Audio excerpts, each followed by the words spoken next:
And 4 Big Ten, 4 ACC, 1 Big 12, 1 Pac-12. We were just talking, hey, what would a national duels championship look like? There's your field, Brock. If you look at the top 8 teams, and there would be a good census because we go to quarterfinals, semifinals, and then finals, and then we can just see who is the stronger team. And something happened. Not sure, but we're seeing that, if we have a national duels, we would just have it like a quarterfinals and semifinals. You could perhaps do it the quarters and the semis on one day, and then the finals the very next day, or Friday, Saturday window. There's so many more logistics to it, but at least people are talking. Yeah, it's good conversation. All right, Duke at 165. Ben Anderson is starting to get the Ben Anderson momentum we saw late last year for Duke. He was one of the 5 Blue Devil NCAA qualifiers. He's as strong as an ox. He is a big, strong guy. When he's wrestling with confidence, and I think more importantly, when he's healthy, he is dangerous. And that's what Glenn Lanham is hoping that these next 2 weeks will produce another qualifying performance. Anderson had a huge win last week in the duel against Virginia. Duke actually won 3 matches against the Cavaliers, and Anderson was one of them with a fall over Cam Coy. Brock, you know as well as anybody, Coy, very talented. So that's a nice win by Anderson. Nice win, and not just a win, but when you pin someone on a collegiate level, that's very impressive. You pin someone that's a multiple-time, 3-time Pennsylvania State champion and a national qualifier, that's going to get some momentum going in your direction as you get closer to the postseason. NC State giving some other guys opportunities tonight. In fact, the Bullard brothers will not be in singlet tonight. This is Matt Fields in on the shot. Coming over the top is Anderson, trying to grab the near side ankle, and into the waterfall he goes. Let's see how this scramble ends up. Looks like he's going to hold the ankles, and what Fields should be doing right now is keeping his laces flat to the mat so that Anderson can't grab the ankle. But he's got to keep moving. If he doesn't, well, we got a stalemate.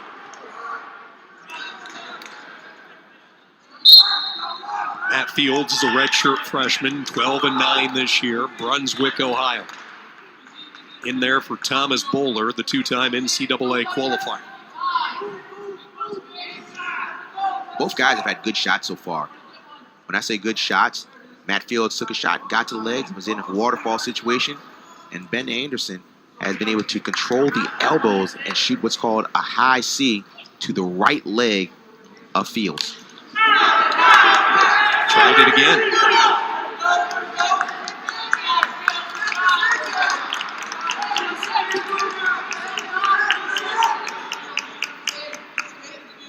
The injury history of Ben Anderson and what he has had to come through despite a young age. He's only a sophomore, but he's went through 4 knee surgeries throughout his young career, trying to keep up on the conditioning and the training.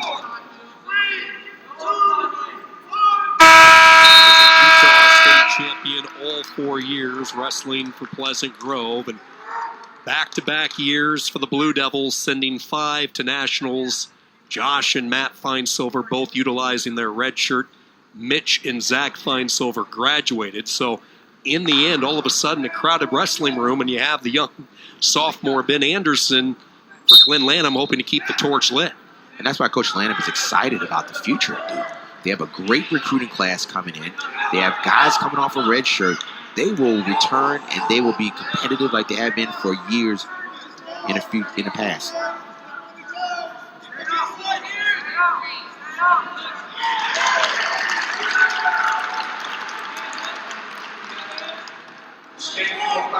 So, Sean, both of these guys have shown offense in the first period. They just haven't been able to finish. High crotch, switch to a double by Anderson. And for the first time tonight, Duke has a lead in a match. That was smooth. Lefty high crotch, came around, finished with a double. You start with one leg, get 2 legs, and you get control. Now he's got the double boots in and trying to put some pressure on the shoulders and the back of Fields. Driving that elbow, and when Anderson sticks that elbow in the back of your neck, Those powerful arms, you're going to feel it. That's not a pleasant sensation underneath.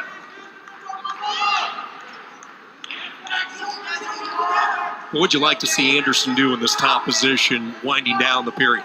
Well, he's got to keep moving, because if you don't move, the official may say no one can improve, and it could be a stalemate situation.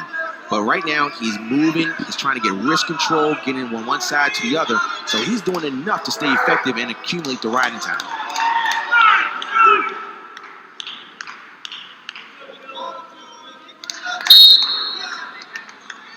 The official called a stalemate, says that no one can improve from there. And so this was very helpful to Fields, because now he has a fresh start.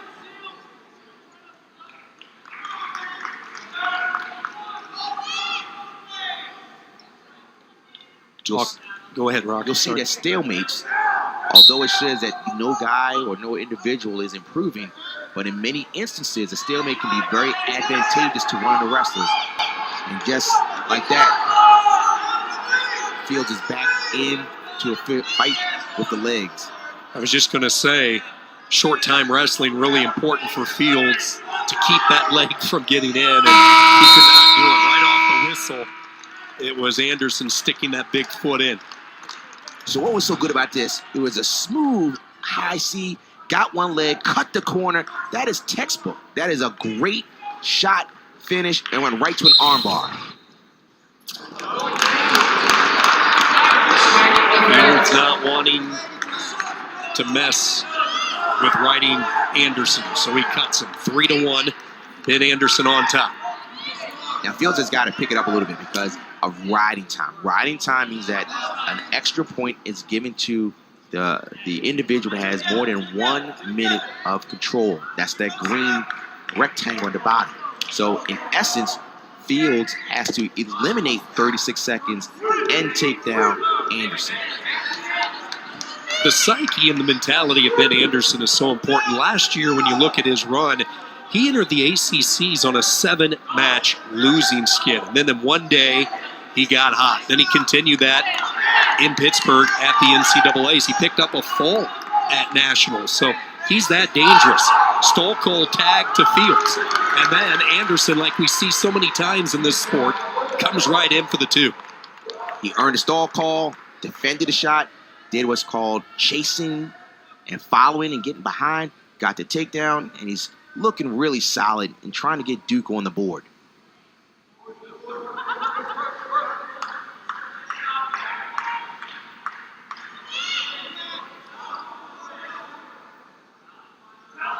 Doing enough. Just popping from side to side, controlling the wrist, looking at, look at this, moving from one side to the next side. There's a claw on the left side, and then he pops to the other side. This is just good, solid control wrestling.